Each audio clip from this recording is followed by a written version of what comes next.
Hola, Mr. Horror. Mi nombre es Annabella. Vivo en el noroeste del Pacífico, en el gran y verde estado de Washington, para ser exacta. Una de mis resoluciones de Año Nuevo para 2020 fue perder el peso extra que había acumulado durante mi primer embarazo. Peso que había mermado mi confianza y me había dejado sintiéndome un poco desaliñada. Mi esposo siempre me dijo que no le importaba, que me amaba sin importar qué, pero a mí sí me importaba. Puede sonar un poco de esposa trade, pero quiero verme lo mejor posible para él, así como él se ve lo mejor para mí. Pero el problema es que nunca, jamás, me ha gustado esa vibra que parece flotar en el aire en los gimnasios mixtos. Algunos lugares tienen miembros que parecen preocuparse solo por ligar o mirar a los demás, mientras que algunos gimnasios solo para mujeres están tan mal financiados que simplemente no vale la pena ir. Así que me dediqué a hacer senderismo.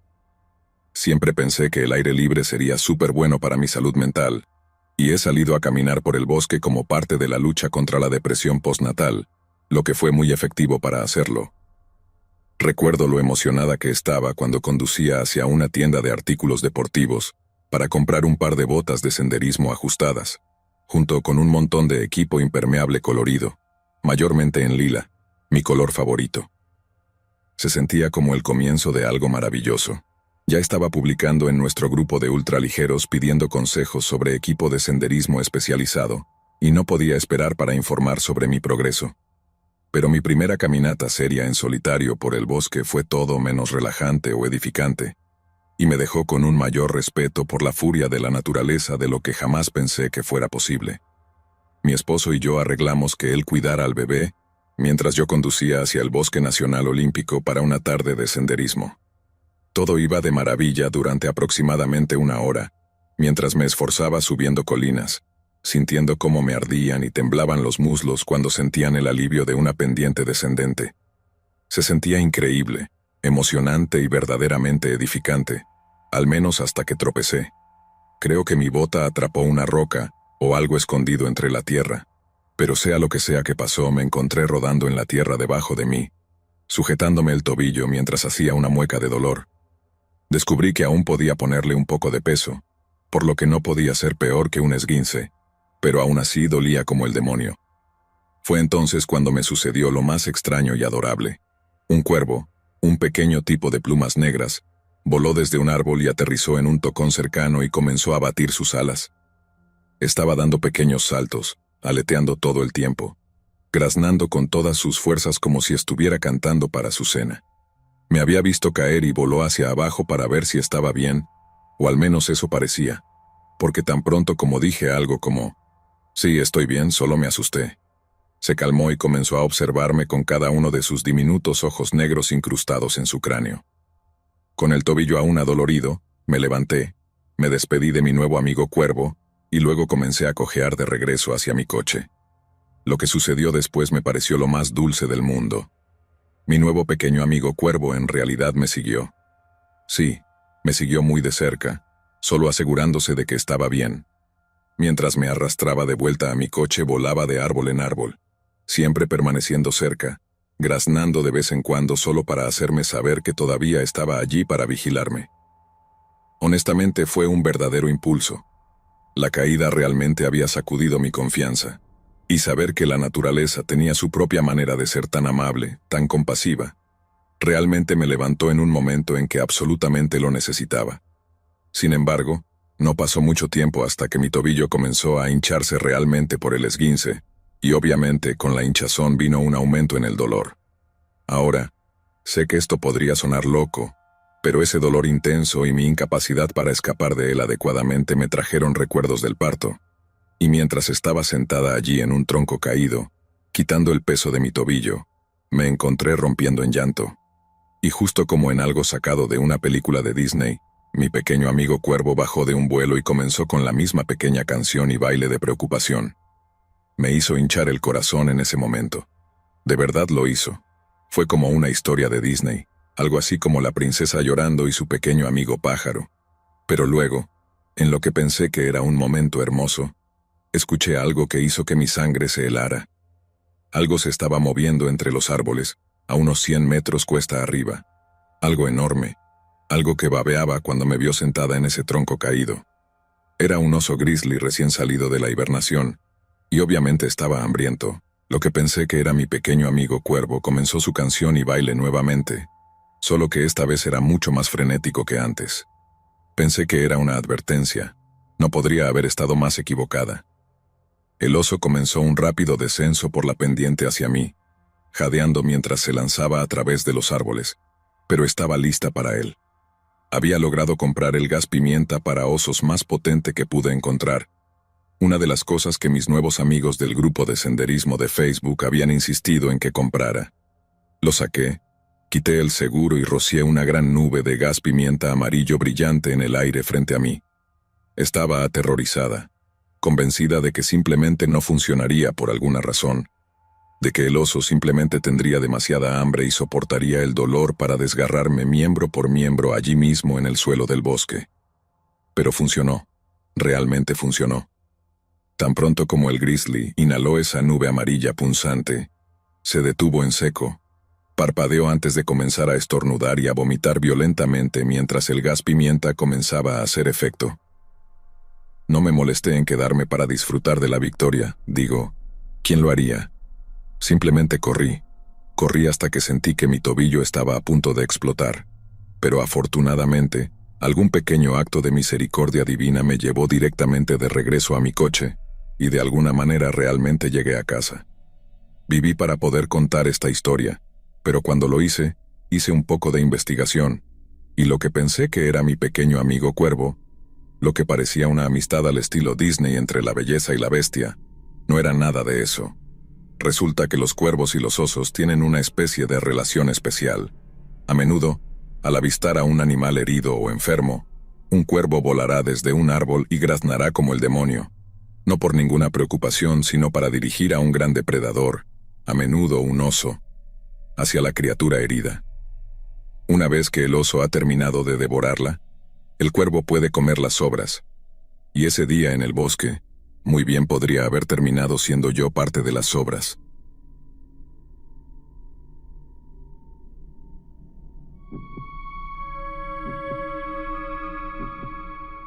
El monte Fuji es uno de los volcanes más altos de toda Asia, y resulta ser uno de los sitios más sagrados de todo Japón. La montaña es un ícono cultural, y en un día despejado, aquellos que están ocupados con el trabajo o la vida en el hogar en la capital de Tokio, pueden ver las excepcionalmente simétricas cumbres nevadas de la montaña en la lejanía. El monte Fuji es una presencia habitual en las artes y fotografías, siendo una de las escenas más comunes representadas en postales japonesas, miles de las cuales se envían por todo el mundo desde Japón cada año. Pero en el lado noroeste del monte Fuji, situado en 230 kilómetros cuadrados de lava endurecida, se encuentra un bosque conocido como Aokigahara, el bosque de Aokigahara, que a veces se conoce como el mar de árboles. Este puede ser extremadamente denso en algunos lugares, con la roca de lava porosa del bosque teniendo propiedades que lo hacen apto para absorber las ondas sonoras. Esto puede dar a los visitantes una sensación de soledad absoluta, lo que lo convierte en un destino popular para otras actividades menos agradables, como el senderismo o el campamento. Verás, Aokigahara tiene una reputación histórica en Japón por ser el hogar de los Yurei, un nombre dado a los fantasmas de los muertos en la mitología japonesa. Esto se debe a varias razones, pero la más prevalente es el hecho de que Aokigahara es conocido, de manera bastante directa, como un bosque en el que las personas se quitan la vida. Cada año, decenas de hombres y mujeres japoneses se adentran en el bosque para acabar con sus vidas. Estos incidentes se han vuelto tan frecuentes en los últimos 50 años que las autoridades japonesas han colocado letreros al inicio de algunos senderos instando a los visitantes a pensar en sus familias y a contactar con líneas de prevención. Solo en 2003 se localizaron más de 100 cuerpos en Aokigahara, un aumento en comparación con el año anterior, que tuvo 78. Durante el año 2010, la policía japonesa notó que más de 200 personas intentaron quitarse la vida en el bosque, y poco más de 50 lograron completar el macabro acto, sin inmutarse por las muchas señales y advertencias dadas a quienes se aventuran allí. Quizás el método más común en los profundos bosques cerca del monte Fuji son la sobredosis o el ahorcamiento, aunque se han observado muchos otros métodos más creativos durante las búsquedas anuales de cuerpos realizadas por la policía, voluntarios y periodistas. También es mórbidamente interesante notar que la tasa a la que esto sucede en Japón aumenta durante el mes de marzo, siendo el final del año fiscal para las empresas y comerciantes japoneses. Tanto es así que, en los últimos años, las autoridades locales han hecho un gran esfuerzo por dejar de publicitar las cifras y números en un intento por frenar la popularidad de Aokigahara como destino para este tipo de actos. La popularidad del sitio a menudo se ha atribuido a la novela de Seicho Matsumoto de 1961, Nami no To, conocida en inglés como La Torre de las Olas. La novela cuenta la historia de una pareja japonesa que, al descubrir que el destino les ha hecho imposible estar juntos y ser felices, hacen un viaje al profundo bosque cerca del monte Fuji, donde terminan con sus vidas juntos. Todavía se considera una de las novelas más románticas jamás publicadas en el mercado japonés, pero la culpa de las muertes en Aokigahara no puede recaer completamente sobre los hombros del señor Matsumoto. Hay otro libro, escrito por el autor Wataru Tsurumi, que detalla la dureza de vivir en la sociedad japonesa. Es conocido como Kansen Jisatsu Manuaru, o el manual completo para terminar con tu vida. Publicado por primera vez el 4 de julio de 1993, el libro llegó a vender más de 1 millón de copias solo en el mercado literario doméstico japonés. En el postscriptum, Tsurumi dice: pensar que en el peor momento crucial uno puede escapar del dolor terminando con su vida, permite que uno viva el momento con mayor facilidad. Así que, al distribuir este libro, quiero hacer que esta sociedad asfixiante sea un lugar más fácil para vivir. Este es el objetivo de este libro, y nunca tuve la intención de alentar a los lectores a terminar con su vida. Aunque el libro es claramente un manual de instrucciones, el autor explica su filosofía a lo largo de él, y su oposición a la presión social de vivir fuerte. Detalla cada método, calificando diferentes aspectos de cada técnica, como el dolor, la atrocidad del cuerpo, la probabilidad de fracaso y el costo en caso de fallar. El hecho de que uno pueda identificar fácilmente el método menos doloroso y más fácil de ejecutar fue extremadamente controvertido en el momento de su publicación. Sin embargo, la historia de acabar con la propia vida en Aokigahara antecede la publicación de ambas novelas, y el lugar ha estado asociado durante mucho tiempo con la muerte. Por ejemplo, existe una práctica en Japón conocida como ubasute, que literalmente se traduce como abandonar a una anciana, en la que un pariente enfermo o anciano era llevado a una montaña u otro lugar remoto y desolado, y se le dejaba allí para morir. A pesar de ser una práctica antigua o arcaica, el abandono de los ancianos se practicó en Japón hasta bien entrado el siglo XIX, mucho después de que otras culturas lo hubieran abandonado en favor de la prolongación de la vida, los cuidados paliativos o el confort y respeto general por los ancianos. Esto es lo que llevó principalmente a que Aokigahara se pensara como un lugar encantado, donde los yurei, de aquellos que fueron dejados para morir allí, permanecen. Sin embargo, a pesar de los esfuerzos de las autoridades locales para frenar el interés en el bosque, eventos relativamente recientes han atraído la atención pública hacia él de una manera enorme. Todo gracias a un youtuber llamado Logan Paul. El nativo de Ohio enfrentó una enorme reacción en línea por un video de YouTube que publicó durante una visita a Japón, uno de los cuales mostraba el cuerpo de lo que aparentemente era una víctima de suicidio. La publicación en estilo vlog mostraba a Logan y sus amigos dirigiéndose al bosque para filmar los llamados bosques encantados. Allí se encontraron con el cuerpo de un hombre. Es evidente que estaban increíblemente conmocionados por lo que veían ante ellos, con un par de capturas de pantalla de la expresión de Logan siendo el tema principal de las miniaturas del video. Pero la indignación fue generalizada cuando Paul y su acompañamiento comenzaron aparentemente a hacer bromas, burlándose de una situación increíblemente oscura e invitando una avalancha de críticas sobre ellos. La identidad del hombre fallecido no se conoce, y el equipo de producción de Paul se había tomado el tiempo de difuminar los rasgos faciales del hombre. Los comentarios en línea llamaron al video de Japón, que obtuvo millones de visitas en YouTube antes de ser retirado, irrespetuoso y repugnante. Los canales de Paul fueron eliminados del programa Google Preferred de YouTube, donde las marcas venden anuncios en el 5% superior de creadores de contenido de la plataforma. YouTube también dijo que había puesto en espera los proyectos originales con el blogger estadounidense. En promedio, cada año en Japón, más de 25,000 personas se quitan la vida. Eso es 70 cada día, siendo la gran mayoría hombres. La macabra autoinmolación de un hombre de 71 años a bordo de un tren bala japonés en 2014 una vez más, llevó el tema a los titulares. Mientras vertía el líquido sobre sí mismo, se informa que ahuyentó a los pasajeros diciéndoles que era peligroso. ¿Qué llevó a un hombre anciano y tranquilo a rociarse con combustible y prenderse fuego en un vagón lleno en un tren a alta velocidad? ¿Por qué las personas eligen la vida o la muerte? Son preguntas que bien pueden quedar sin respuesta mientras haya seres humanos para hacerlas. Y mientras exista el bosque de Aokigahara, seguiremos teniendo esos pequeños listones de colores para que aquellas almas no tan perdidas encuentren su camino de regreso.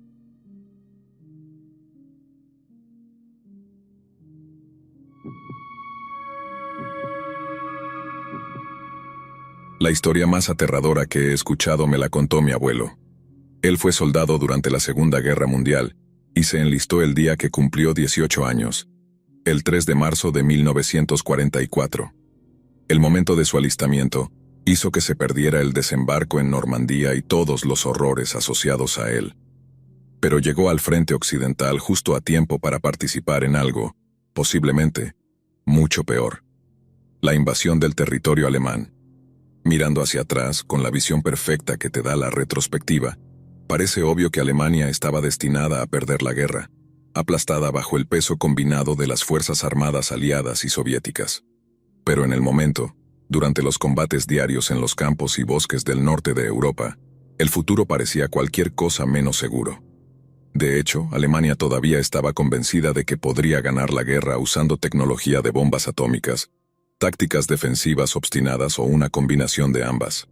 Los alemanes estaban lejos de estar convencidos de que su lucha había terminado, y fue en esta nueva fase de la guerra donde mi abuelo se encontró, durante un avance aterrador hacia el corazón de Alemania que resultaría tan aterrador como cualquier cosa que lo hubiera precedido, si no más.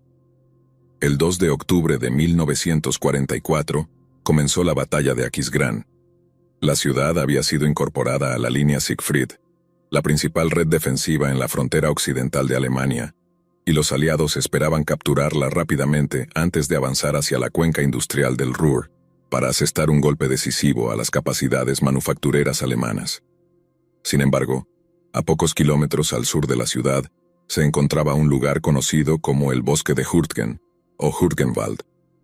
Allí estaban estacionados más de 80,000 soldados alemanes, y la Fuerza de Tareas del Ejército de los Estados Unidos enviada al bosque tenía la misión de inmovilizarlos y evitar que reforzaran la ciudad de Aquisgrán. Es allí donde ocurre la historia de mi abuelo, así que sin más preámbulos esto es lo que le sucedió a él. Él y su pelotón habían recibido la tarea de realizar una patrulla rutinaria por el bosque, buscando la línea defensiva alemana para luego llamar a la artillería y al apoyo aéreo. Había sido una mañana tranquila, pero la calma se rompió cuando un disparo distante de rifle hizo que uno de los compañeros de su pelotón cayera al suelo. Los soldados intentaron buscar la poca cobertura que podían, pero pasaron unos minutos antes de que pudieran determinar desde qué ángulo provenían los disparos. Y en ese tiempo, 3 o 4 estadounidenses más cayeron bajo las balas de ese francotirador alemán. Algunos hombres intentaron retirarse tácticamente bajo el fuego de cobertura de sus compañeros soldados, pero el francotirador los abatió antes de que pudieran escapar. No pasó mucho tiempo antes de que todo el pelotón estuviera inmovilizado por el francotirador, completamente incapaz de moverse sin ser abatido donde se encontraban. Pero por horrendo que parezca, eso no es lo que se quedó grabado en la mente de mi abuelo.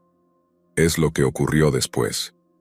El operador de radio del pelotón había sido el primero en ser abatido durante la emboscada inicial y murió desangrado bastante rápido, quedando tendido sin vida en un pequeño claro entre los árboles. Cada vez que alguno de los soldados intentaba sacar el equipo de radio del hombre para ponerlo a salvo, el francotirador disparaba, asegurándose de que se mantuvieran a distancia. Un valiente logró llegar a tocar la radio, pero ya sea por una habilidad obscena o pura suerte, El francotirador logró poner una bala en la parte superior de su palma, destrozando los ligamentos de los dedos y dejando su mano inutilizable. Para su absoluto horror, no había forma de que pudieran llamar efectivamente a la artillería o al apoyo aéreo. Más de 20 hombres estaban completamente a merced de un solo francotirador alemán. Mi abuelo me contó que en numerosas ocasiones, un soldado podía moverse un poco en su lugar, tal vez asomarse para ver si podían localizar la posición del francotirador, y cada vez, el hombre caía muerto o gritaba de dolor cuando la bala atravesaba los árboles y daba en el blanco. Y cada vez que el francotirador disparaba y abatía a otro estadounidense en sangre fría, se reía tan fuerte que su risa resonaba entre los árboles que los rodeaban. Mi abuelo dijo que ese era el sonido que nunca jamás pudo olvidar, la alegría en la risa del francotirador alemán, el crudo y violento deleite que sentía cuando su bala acertaba. A veces gritaba algo, una frase que mi abuelo no podía entender, pero que luego tradujeron como: más lágrimas, más llanto, niños. Ese francotirador mantuvo inmovilizado al pelotón de mi abuelo durante unas 6 horas completas, pero para él se sintieron como días. Tuvieron que quedarse allí completamente quietos, mientras los ojos abiertos de sus camaradas caídos los miraban, con expresiones de shock y horror en sus rostros sin vida. En un momento dado, el francotirador, incapaz de divisar ningún objetivo vivo a través de su mira telescópica de alta potencia, comenzó a disparar contra los muertos en un intento de quebrar psicológicamente al pelotón. Mi abuelo me contó que todo el pelotón se estremeció de asco y terror cuando una bala destrozó el cráneo de un hombre muerto. Este se había desangrado apoyado contra un árbol y evidentemente aún estaba dentro del campo de visión del francotirador. De todas las heridas y lesiones que mi abuelo vio durante la guerra, me dijo que las heridas en la cabeza siempre eran las peores. Una vez que la integridad estructural del cráneo humano se ve comprometida, ya sea por una bala, metralla o por el impacto contundente de una culata de rifle, el rostro de una persona cambia de forma. La primera bala que impactó el cráneo del hombre muerto prácticamente lo partió en dos, justo por la mitad, pero nada de lo que pueda escribir superará la forma tan horrífica en la que mi abuelo lo describió. Conocía a ese tipo desde hacía meses, podría haberlo reconocido en la oscuridad solo por su manera de caminar, pero ahora no lo reconocía en absoluto. Sus ojos estaban demasiado separados. Parecía inhumano. Pero el francotirador no se detuvo ahí. Se rió y rió y rió mientras enviaba 2 balas, luego 3, luego 4, al cráneo del hombre muerto, pulverizándolo hasta que solo quedó un desastre de huesos rotos y materia cerebral derramándose. Los globos oculares, aún conectados por el nervio óptico, colgaban de cuencas oculares destrozadas. No puedo ni imaginar lo traumático que debió ser eso para un joven que apenas tenía 18 años. Quiero decir, aún era un niño. Pienso en cuando yo tenía 18 años. Apenas podía soportar ver un corte de papel, y mucho menos ver cómo la cabeza de alguien explotaba por completo. Su pelotón tuvo que esperar hasta que cayera la noche para escapar. Lo hicieron bajo las burlas del francotirador, que resonaban entre los árboles. Cobardes, cobardes, les llamaba el francotirador alemán entre ráfagas de esa risa perversa y maníaca. Mi abuelo dijo que aún esperaba ser abatido mientras corrían de regreso por el camino por el que habían venido, tratando de no chocar de frente con los troncos de los árboles mientras lo hacían. Un hombre estaba tan aterrorizado que en realidad corrió directamente contra un árbol. Se rompió la nariz, pero se levantó y siguió corriendo. Mi abuelo murió el año pasado, así que considero esto un pequeño homenaje a un gran hombre que pasó por tiempos terribles. Descansa en paz, abuelo.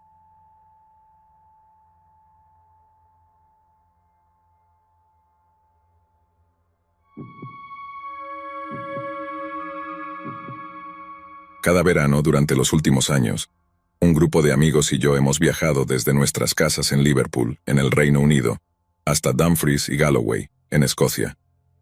Dumfries y Galloway alberga los bosques continuos más grandes de todo el Reino Unido. El Parque Forestal de Galloway es un lugar tan salvaje como se puede encontrar en el Reino Unido, con algunas partes del bosque tan densas y cubiertas de vegetación que es evidente que nadie ha puesto un pie en ellas durante cientos, posiblemente miles de años. Nuestras visitas anuales nos brindaban paz, claridad y un respeto por la naturaleza. Pero el viaje del año pasado terminó en uno de los incidentes más horripilantes y angustiosos de toda mi vida.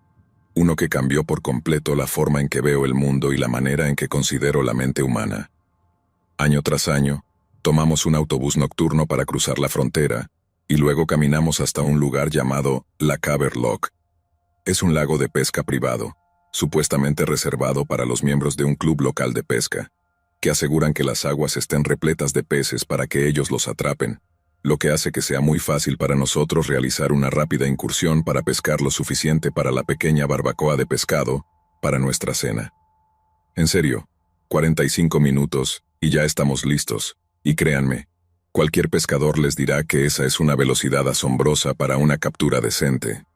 Pero el año pasado decidimos que estábamos cansados de los mismos lugares de siempre, y pusimos nuestras miras más lejos. Un mapa nos dijo que había un lago similarmente profundo a unos 30 kilómetros al este, conocido como Loch Dee.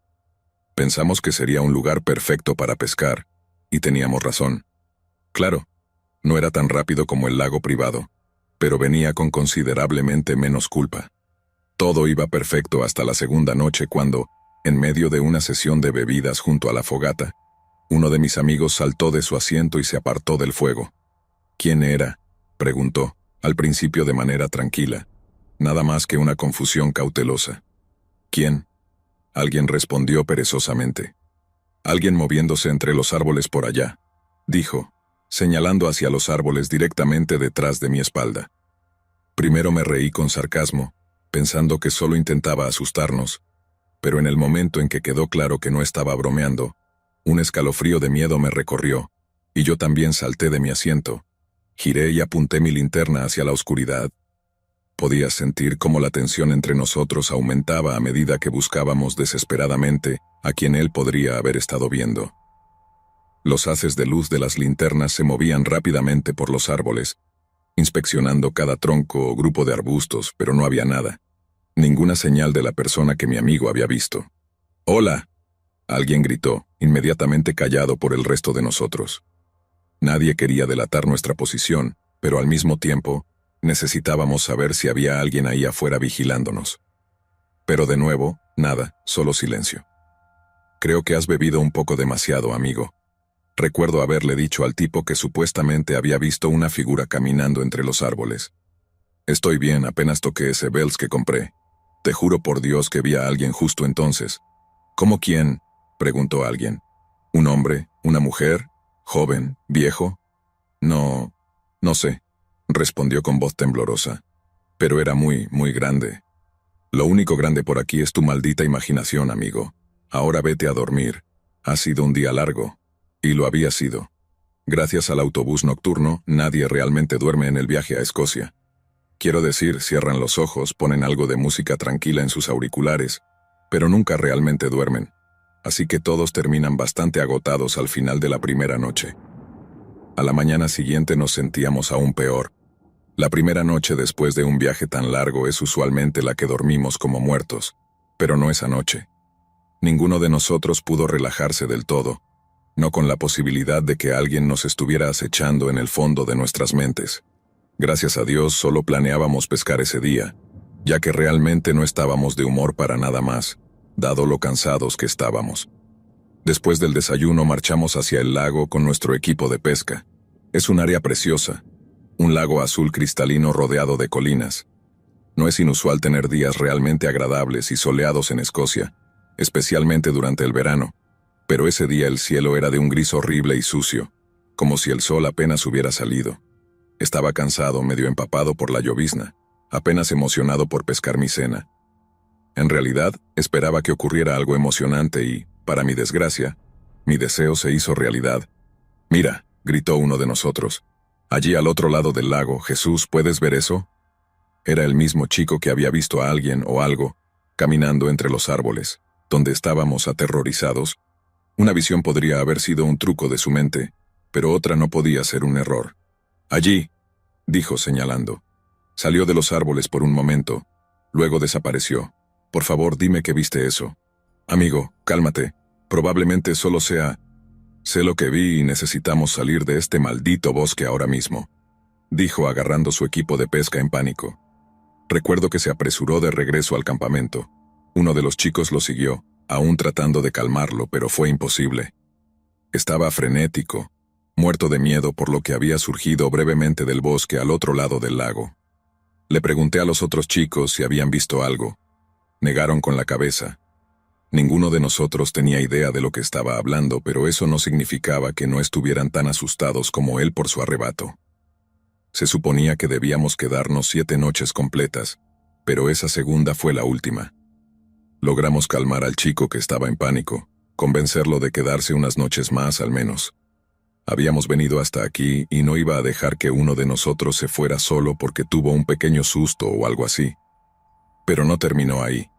En medio de la noche el chico que había estado viendo algo salió corriendo de su tienda, despertándonos a todos, antes de preguntar, ¿pueden oír eso? Había silencio, silencio absoluto. Quiero decir, agudicé mis oídos tratando de escuchar lo que lo tenía tan asustado, pero no oí nada. Solo el susurro de unos sacos de dormir mientras los chicos confundidos se sentaban despiertos. Estaba rascándose las orejas, apretando los dientes, balanceándose hacia adelante y hacia atrás en la tierra, mientras el sonido parecía abrumarlo por completo. Luego, en el mismo instante exacto me di cuenta, creo que el mismo momento en que los demás también lo captaron, que no había ruido, no había monstruo. Todo estaba en su cabeza. Estaba experimentando un colapso psicótico y literalmente todo estaba en su cabeza.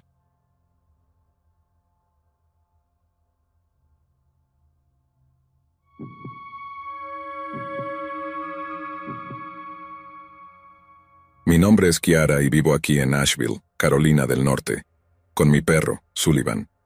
Sullivan es el amor de mi vida.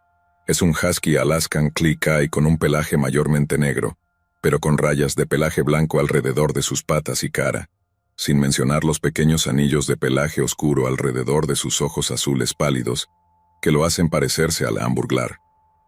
Lo rescaté de un refugio cuando era solo un cachorro, justo después de que mi prometido se mudara a Hong Kong por trabajo.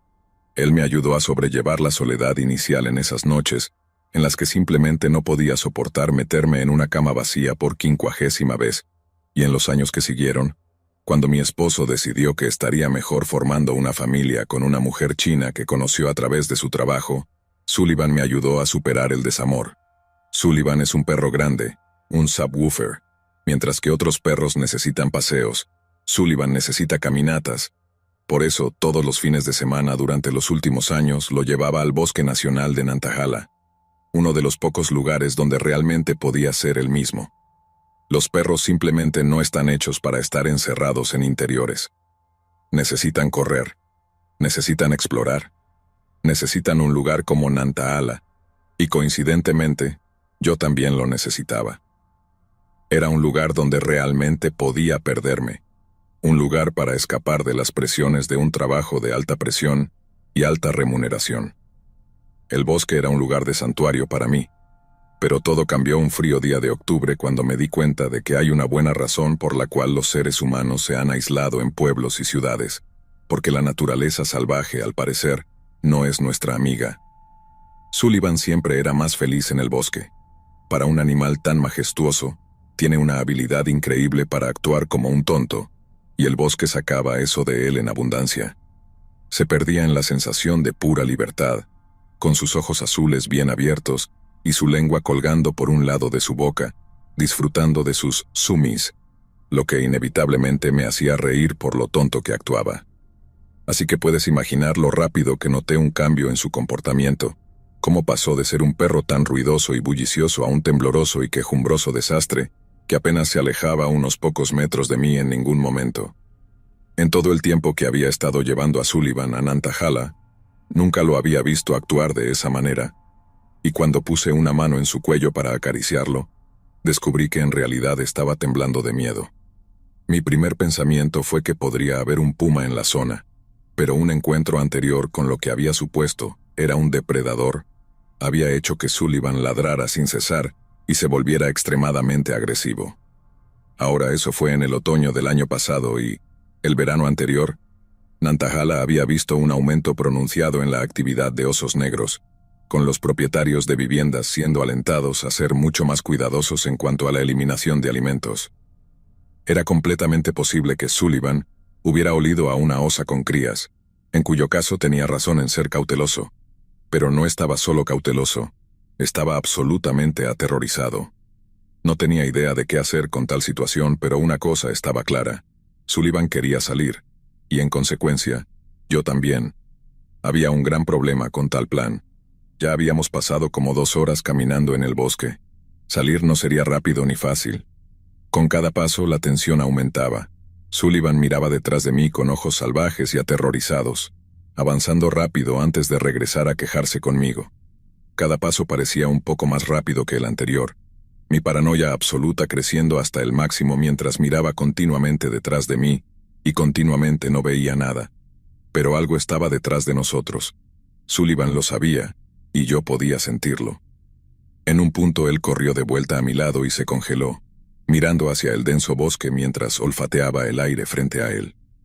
Pensé que lo peor había pasado, pero estaba horriblemente equivocada. Con un aullido tan fuerte que me dolió los oídos, Sullivan salió corriendo entre los árboles delante, con ladridos entrecortados que acentuaban su galope canino. Fue entonces cuando lo escuché, un susurro en los árboles detrás de mí, y con un terror tan intenso que todavía lo siento hasta el día de hoy, escuché algo respirando detrás de mí, y era enorme. Simplemente corrí, siguiendo el sonido de los ladridos de Sullivan, atravesando los densos árboles mientras las ramas secas rasgaban la piel desnuda de mi cara. He tenido muchas veces en mi vida en las que me he sentido incómoda, ansiosa o asustada, pero esta experiencia las eclipsó a todas. Ninguna emoción se puede comparar con la de saber que estás siendo cazado por algo con lo que no puedes razonar o negociar, algo que triturará tus huesos hasta convertirlos en polvo, y no sentirá absolutamente nada. Corrí más rápido y más tiempo de lo que jamás lo he hecho en mi vida. Tan intensamente que cuando finalmente tuve que detenerme para tomar aire, me encontré vomitando sin nada en el estómago contra un tronco de árbol. Por puro agotamiento, por miedo, por puro imperativo biológico que me hacía lo más ligera y móvil posible. Pero no podía haber respiro. Los furiosos ladridos de Sullivan lo dejaban abundantemente claro. Teníamos que seguir moviéndonos. Era eso, o ser devorados vivos. Con lágrimas en los ojos seguí corriendo, atravesando el bosque, los matorrales tan densos que corría medio ciega, lo cual quedó dolorosamente claro cuando mi pie se enganchó en un tronco caído y fui lanzada al suelo. El impacto me dejó sin aliento con un feo gruñido, y cuando rodé sobre mi espalda luchando por respirar, vi a Sullivan aparecer a mi lado. Había sido mi héroe tantas veces antes, y no estaba dispuesto a fallarme ahora. Sus ladridos eran salvajes, llenos de rabia, sus dientes afilados expuestos mientras volcaba toda la fuerza de su ser en el bosque detrás de nosotros. Era aterrador, inspirador de contemplar, y en ese momento agradecí a Dios que él estuviera de mi lado, pero ni siquiera Sullivan pudo mantener la exhibición, porque cuando la cosa invisible que nos cazaba pareció rugir desde los árboles, Sullivan se quedó en silencio. Corrió hacia mí, tomando el cuello de mi impermeable entre sus dientes e intentando arrastrarme por el suelo del bosque, pero yo estaba renovada por el terror, por mi imperativo biológico, por la necesidad cruda de sobrevivir. En un instante, estaba de nuevo de pie, corriendo, jadeando, luchando por mi vida. Recuerdo haber tenido un momento de terror pensando que Sullivan podría dejarme, que el miedo podría ser demasiado para él, que podría escapar en el bosque, pero él nunca dejó de regresar y encontrarme. Incluso cuando estaba fuera de mi vista, se aseguraba de seguir ladrando furiosamente para que supiera exactamente hacia dónde correr. Eso fue hasta que atravesé un grupo particularmente denso de arbustos para encontrar a Sullivan parado inmóvil en la orilla de un río. No era tan ancho ni tan profundo, pero era suficiente obstáculo para detener su avance. Verás, Sullivan odiaba el agua. No sé si fue algo que le pasó de cachorro antes de que lo adoptáramos del refugio, pero Sullivan siempre la había odiado. Piscinas, ríos, lagos, no podías hacerlo acercarse a menos de 1,5 metros de ellos, y por eso, ver ese río en nuestro camino me aterrorizó en un nivel completamente nuevo. Por puro instinto simplemente salté. Como dije, no era particularmente ancho, pero el agotamiento de correr durante tanto tiempo significó que apenas logré saltar. Me di la vuelta sabiendo que Sullivan no intentaría saltar sin un estímulo o dirección. Mi voz temblaba mientras hablaba, Vamos, chico, salta hacia mamá. Por favor, chico, por favor, salta hacia mamá. Fue horrendo ver sus ojos, tan llenos de confusión, diciendo sin palabras: ¿por qué me estás obligando a hacer esto? Lo vi caminar de un lado a otro en la orilla mientras la cosa que nos cazaba se acercaba más y más. Al final le rogaba, le suplicaba, prometiéndole cenas de bistec por un año entero si solo cruzaba ese río. Por un momento se congeló, evaluando la distancia, antes de salir corriendo de nuevo hacia los árboles. Ese sentimiento de terror me atrapó. No podía hacerlo.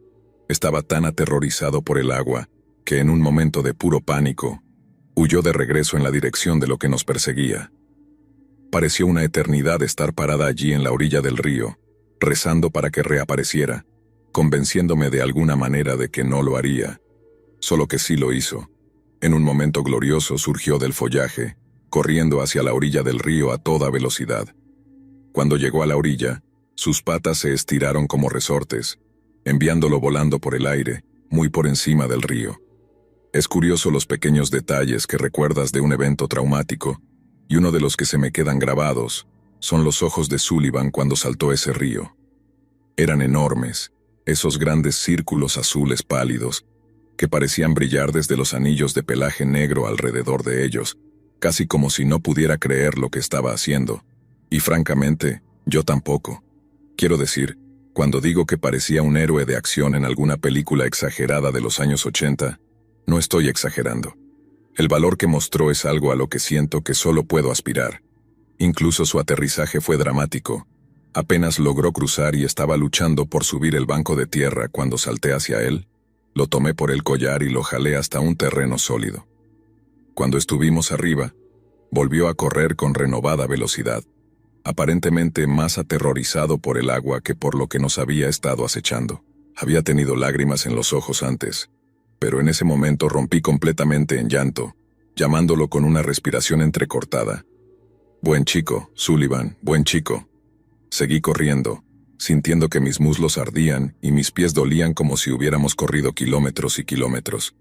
Estaba tan falta de aliento, tan agotada, que pensé que podría desmayarme en cualquier momento. Cuando digo que literalmente podía escuchar mi propio corazón latiendo en mi garganta, no estoy exagerando en lo más mínimo.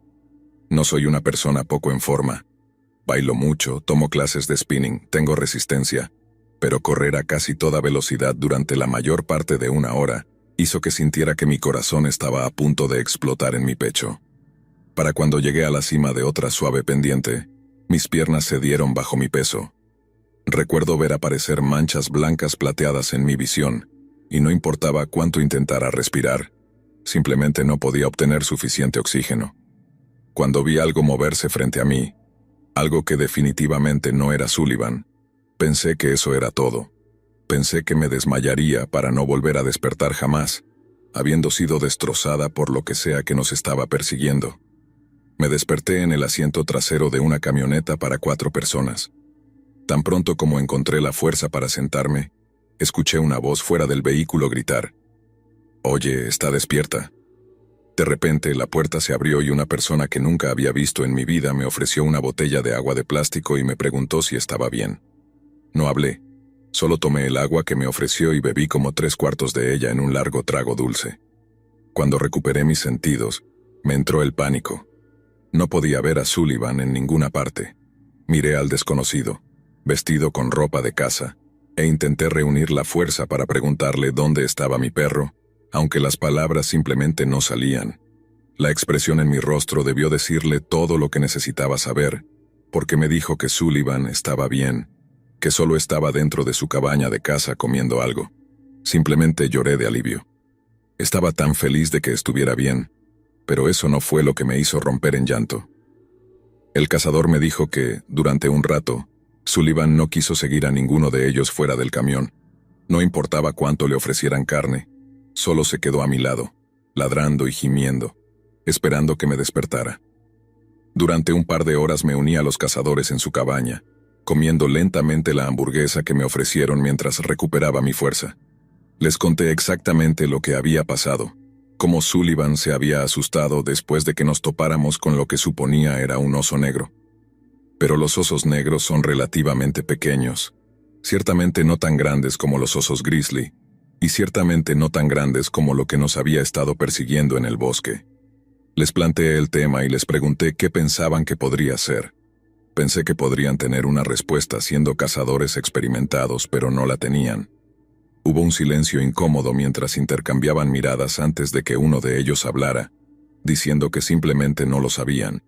Pregunté si era posible que un oso grizzly pudiera haber llegado tan lejos desde las montañas rocosas, y uno respondió que era posible, pero eso era mentira, una mentira absoluta. Esos cazadores posiblemente me salvaron la vida, y por eso les estaré eternamente agradecida. Pero sé que me mintieron. Los osos grizzly no llegan ni remotamente cerca de Carolina del Norte en ninguna época del año. He investigado bastante sobre lo que nos estaba persiguiendo ese día, pero no he podido encontrar nada concluyente. Y lo único que sé con certeza es que esos cazadores estaban ocultando algo, y mientras lo hagan, la gente seguirá desapareciendo en ese tramo del bosque de Carolina del Norte. Sullivan está acostado junto a mi silla de computadora mientras escribo esto.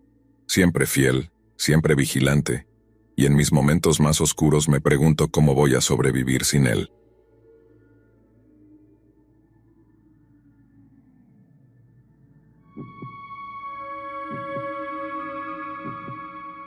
Esto es una advertencia, te lo ruego, te imploro, por favor, no vayas de excursión a los bosques alrededor de Pittsfield, Massachusetts. Conozco esos bosques como la palma de mi mano. Jugaba con mi hermano pequeño entre esos árboles cuando aún tenía menos de 10 años. Así que créeme cuando te digo que algo ha estado cambiando allí, y no para bien. La primera vez que noté que algo andaba terriblemente mal fue durante una caminata hace unas semanas, a principios de la primavera. Las aves migran de regreso desde los cálidos climas del sur a sus territorios del norte en masa. Miles y miles de pequeños pájaros cantores ocupan los árboles alrededor del monte Greylock durante el mes de marzo, cada uno cantando una dulce canción alegre que en realidad es un grito de guerra, una llamada para que los retadores se enfrenten y los destronen de su percha. Sin embargo, mientras caminaba a través de la hojarasca del invierno anterior, no pude escuchar ni una sola cosa. Ningún pájaro ni ningún otro animal parecía seguir llamando hogar al bosque. Esto me puso nervioso por dos razones. Una, los animales tienen una capacidad increíble para detectar peligros imperceptibles para los humanos. Su sentido del olfato, oído y la atmósfera general son muy superiores a los nuestros. Si la vida silvestre había abandonado el área con tanta prisa, o al menos se negaba a regresar, eso podría significar que algo horrible estaba a punto de suceder. Y dos, las áreas boscosas se vuelven excepcionalmente silenciosas cuando hay un gran depredador alrededor. Las palomas torcaces se vuelven mortalmente silenciosas y se quedan quietas esperando que un oso negro o un puma simplemente pase de largo. A veces lo hacen, a veces no, pero de cualquier manera sería terriblemente peligroso que yo merodeara por allí si alguno estuviera rondando la zona. Así que naturalmente comencé a dirigirme de vuelta hacia mi coche cuando ocurrió algo realmente peculiar. Siento que debo recordarte en este punto que he estado jugando en los bosques alrededor del monte Greylock desde que tenía como 7 u 8 años. Está bastante lejos de donde vivía nuestra familia cuando era niño, pero gracias a nuestras bicicletas teníamos un área bastante grande para explorar durante esos largos veranos. El punto es que conozco muy bien esos bosques, pero de alguna manera logré perderme. Primero me di cuenta de que me había desorientado cuando sentí que mi cabeza comenzaba a palpitar con un dolor sordo. Me detuve un momento, frotándome los ojos y el puente de la nariz para intentar masajear el dolor de cabeza. Pero cuando abrí los ojos de nuevo y miré a mi alrededor, sentí un leve pánico recorriéndome. No reconocía mi entorno, y no puedo subestimar lo desconcertante que fue para mí estar en un lugar que había visitado toda mi vida, y que de repente me resultara completamente extraño. De hecho, tuve que tomarme un momento para sacar mi brújula solo para intentar orientarme hacia dónde estaba dirigido. Pero para mi sorpresa la aguja de la brújula seguía moviéndose lentamente. Incluso cuando lograba que se quedara quieta en una supuesta dirección, comenzaba a moverse de nuevo lentamente. Ahora, esto era mucho menos problemático de lo que podría parecer. Claro, era inquietante, pero hay formas de solucionar una brújula defectuosa, como por ejemplo, el musgo crece principalmente en el lado norte del árbol, el lado que recibe más luz solar, por lo que eso proporciona una forma fácil de determinar cuál es el norte, al menos usualmente lo haría. Porque al inspeccionar varios troncos de árboles, me di cuenta de que el sol estaba colgando en la parte sur del cielo. O el musgo en esta área crecía principalmente en la sección sur de los troncos de los árboles. Entiendo que no es del todo imposible, pero ese fue otro detalle que simplemente parecía freír mi cerebro. Nada tenía sentido, y cuanto menos lo tenía, más comenzaba a burbujear la sensación de puro pánico en mi pecho. Pero el pánico en esa situación, en cualquier tipo de situación, es la bienvenida a la derrota, la degradación y la muerte. Me mantuve tranquilo. Me dije a mí mismo que había una explicación racional para todo lo que estaba ocurriendo, y caminé en la dirección en la que estaba casi seguro de que se encontraba la carretera más cercana. Fue entonces cuando me encontré con algo que nunca había visto en esos bosques antes, algo que parecía tan fuera de lugar que era, francamente, aterrador. En todos los años que había pasado vagando por esos bosques con mi hermano cuando era niño, nunca había visto nada como la vieja cabaña destartalada que estaba frente a mí. Y quiero decir, vieja, en el sentido de que no había forma de que hubiera sido construida después de 1979. Así que como mi hermano y yo habíamos pasado por alto este lugar era completamente incomprensible para mí. Lo obvio era tocar la puerta de la cabaña para ver si alguien estaba en casa, y aunque pudiera encontrarlo humillante, pedir direcciones. Pero a medida que me acercaba más y más a la rústica puerta delantera, sentí la sensación más extraña. Lo atribuí al cansancio general. Tal vez mi nivel de azúcar en sangre estaba bajo. No estoy del todo seguro, pero por alguna razón, cada paso que me acercaba más a la cabaña se volvía más y más difícil. Para cuando finalmente estuve listo para golpear con el puño cerrado en esa vieja puerta de madera, sentí como si algo me estuviera repeliendo físicamente de ella, susurrando directamente en mi cerebro: aléjate de este lugar y nunca regreses. No mires atrás, nunca mires atrás. Cuando finalmente golpeé, la puerta se abrió ligeramente, revelando la dilapidación detrás de ella. Cualquier cerrojo o cerradura que estuviera en la puerta hacía mucho tiempo que se había desgastado, y el interior estaba tan deteriorado y podrido como el exterior. Evidentemente estaba abandonada, pero había un curioso orden en los muebles que me llevó a creer que, de vez en cuando, la cabaña realmente recibía a algunos visitantes además de mí. Pero algo en la esquina de la cabaña atrajo mi atención, y luego vi lo que era. Lo que estoy a punto de intentar describir es francamente indescriptible. Sé que era un ídolo de madera de algún tipo, una pequeña estatuilla sobre un altar de piedra, pero, y aprecio que esto sea intensamente confuso de leer, no podía entender lo que estaba viendo. Era como si mi cerebro fuera completamente incapaz de procesar la información que mis ojos le estaban enviando. Y con eso, mi dolor de cabeza regresó, junto con un tipo de ansiedad tan aplastante que sentí que iba a tener un ataque de pánico. No me preguntes cómo lo sé, pero ese ídolo de madera, un enredo de ramitas, enredaderas y musgo, era una representación de maldad pura y sin filtro. Y huí de él.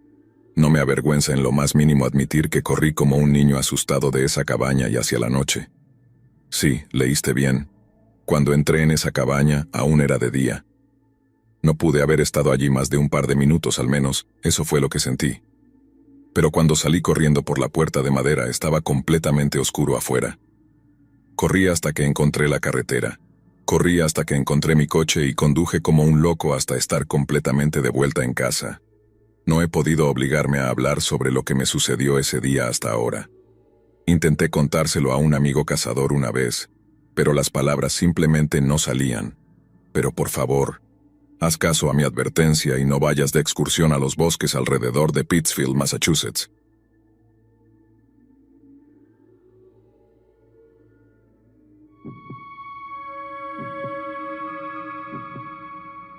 Desde que tengo memoria, la naturaleza ha sido mi refugio. Un lugar donde podía desconectar del bullicio de la vida cotidiana y encontrar paz en la soledad de los bosques. Acampar y recorrer senderos remotos siempre me brindó una sensación de libertad indescriptible. No había nada comparable a la brisa fresca que acaricia tu rostro al amanecer, el sonido de las hojas susurrando con el viento, o la serenidad que solo se encuentra en la profundidad de los bosques. Para mí, estas escapadas eran más que un simple hobby. Eran una necesidad, una forma de vida. Aquel día, El clima era perfecto para una aventura. El sol brillaba con fuerza, pero el aire era fresco, un equilibrio ideal que prometía una jornada placentera en la naturaleza. Decidí adentrarme en un bosque que había explorado muy poco, una región apartada y desconocida para la mayoría de los excursionistas. Había escuchado que este bosque albergaba una gran variedad de vida silvestre, y estaba ansioso por sumergirme en su vasto e inexplorado territorio. La caminata comenzó de manera tranquila. Cada paso que daba sobre la hojarasca era un recordatorio de la paz que buscaba. Caminé durante horas, dejando que el bosque me envolviera con su calma. Me detuve en varias ocasiones para observar huellas de animales, rastros apenas visibles que contaban historias de la vida que se movía a mi alrededor. Era fácil perder la noción del tiempo en un lugar así, donde el único reloj era el sol que se movía lentamente en el cielo.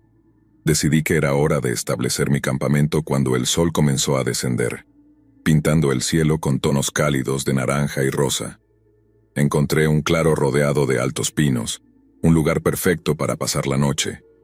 Mientras montaba mi tienda, algo en el suelo llamó mi atención. Apenas visible entre la maleza, descubrí un alambre delgado, bien camuflado entre las hojas caídas. Me incliné para examinarlo y, para mi sorpresa, me di cuenta de que era parte de una trampa rudimentaria, pero efectiva, probablemente destinada a capturar animales grandes como venados. La curiosidad se apoderó de mí. Había visto trampas antes, pero esta parecía extrañamente fuera de lugar, como si alguien la hubiera colocado no solo para cazar, sino con otro propósito en mente. Mis pensamientos se vieron interrumpidos abruptamente cuando, en un descuido, mi pie se enredó en el alambre.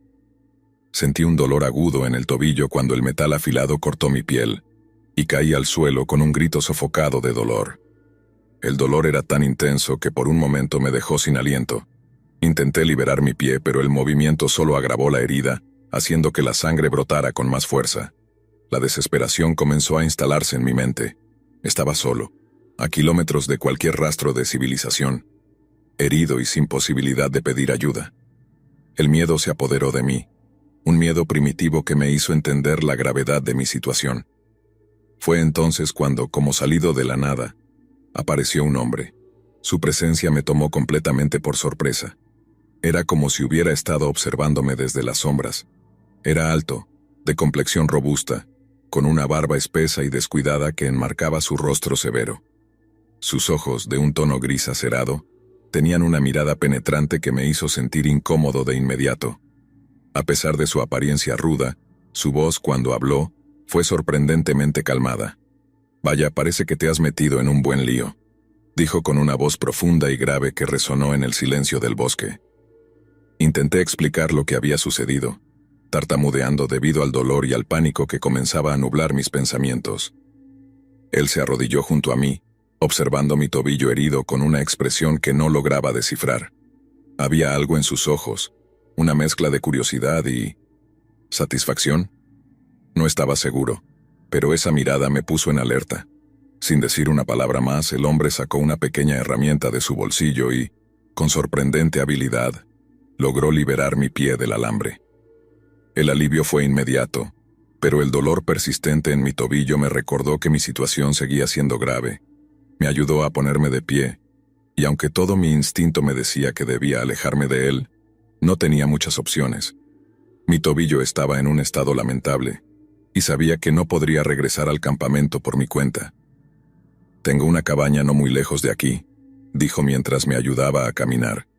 «Puedes descansar allí hasta que te sientas mejor». Su propuesta me pareció tanto una salvación como una trampa.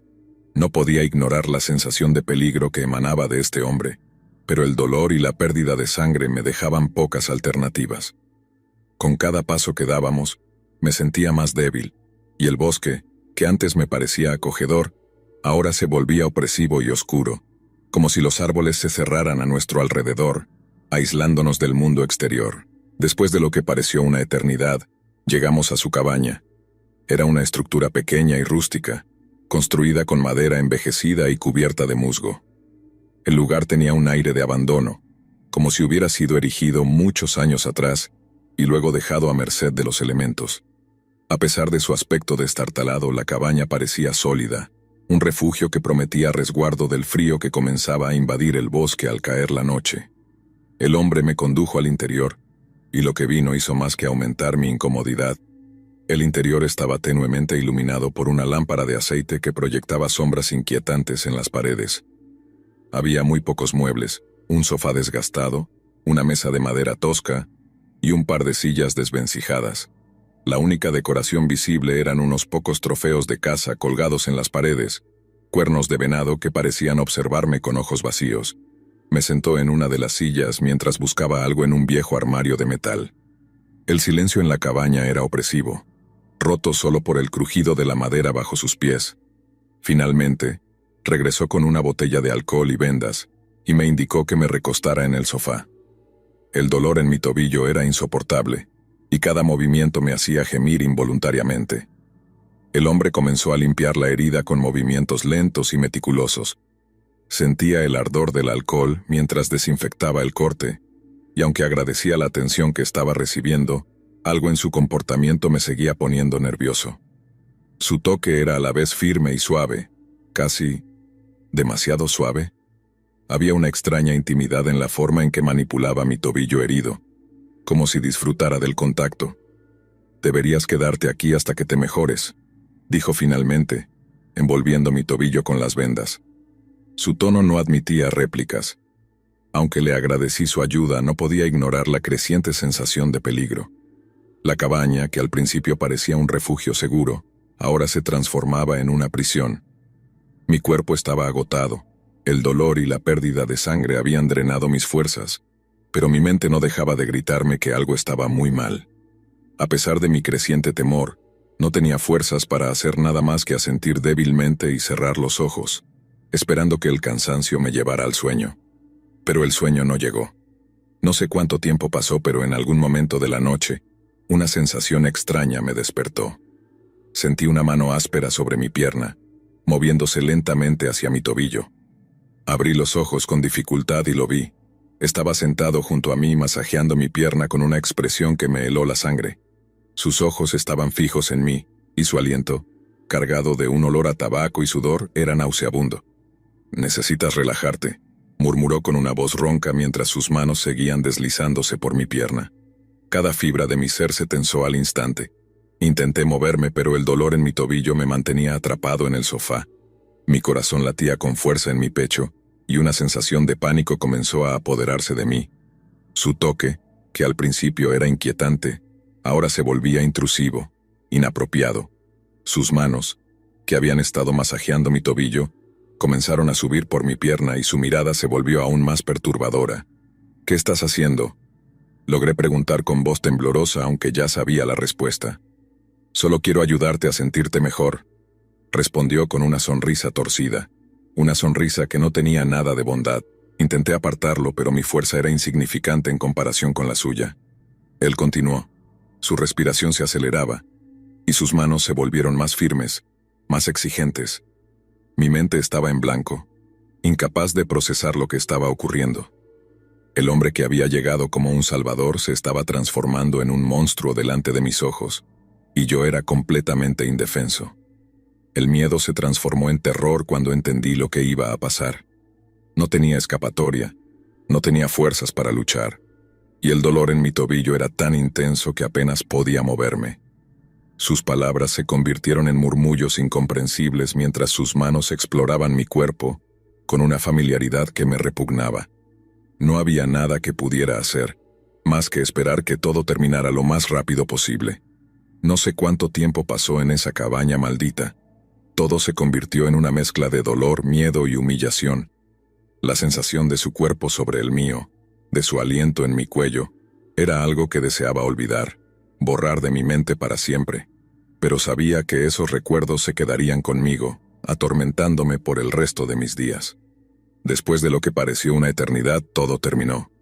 El hombre se apartó de mí, dejándome tirado en el sofá, incapaz de moverme por el dolor y la vergüenza.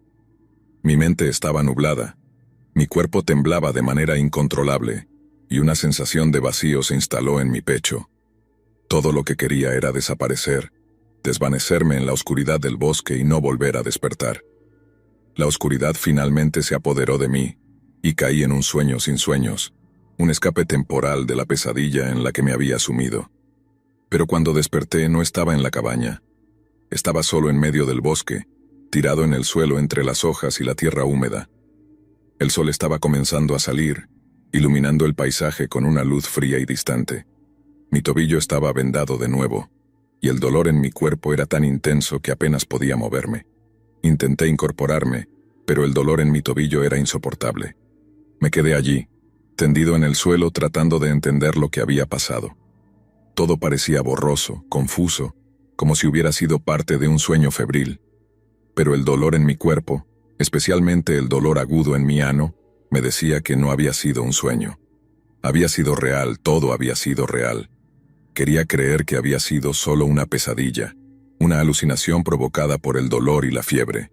Pero la realidad era innegable, y los recuerdos de lo que había ocurrido en esa cabaña me perseguirían para siempre. Nadie debería pasar por algo así, y yo solo espero que ningún otro incauto caiga en las trampas de ese hombre en el bosque. Con una fuerza que no sabía que tenía, logré ponerme de pie. Mi cuerpo temblaba y cada paso que daba era una agonía, pero sabía que debía salir de allí, alejarme de ese lugar maldito antes de que algo peor me ocurriera.